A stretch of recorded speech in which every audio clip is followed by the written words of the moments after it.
Hello everyone, welcome back again to PLAXIS 3D Shallow Foundation course from theory to practice.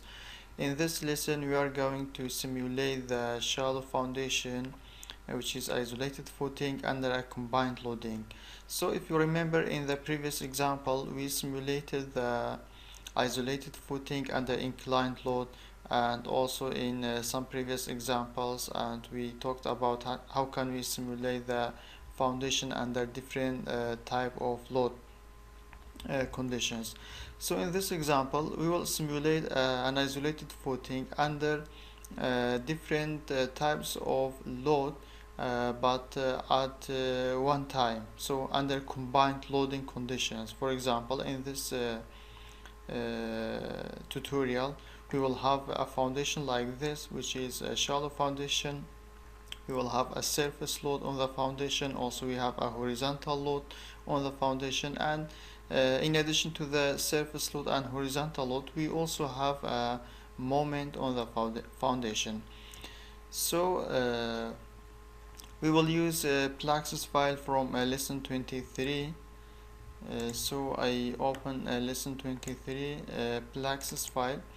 So I will not change anything about soil properties or foundation properties or boreholes and water table locations and soil geometry and contours.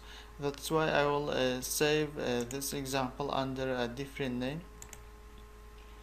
So we will save it on lesson 24, which is isolated footing under combined loading condition. Paste, save.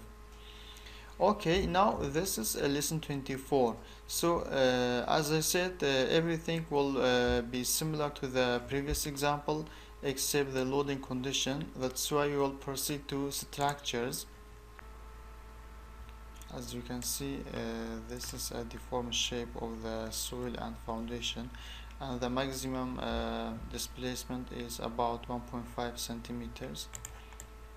So to see how the foundation and soil is deformed, we can temporarily hide this contours, and we can take a section like this.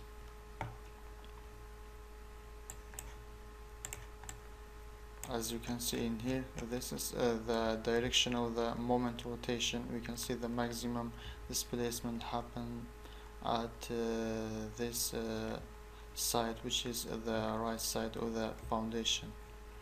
Also, this is the displacement vectors, and beside this we can also explore the forces in the foundation. We just click on the select structures and double click on the footing, and a new menu appear in here, which is forces. So in here we can see the moment about the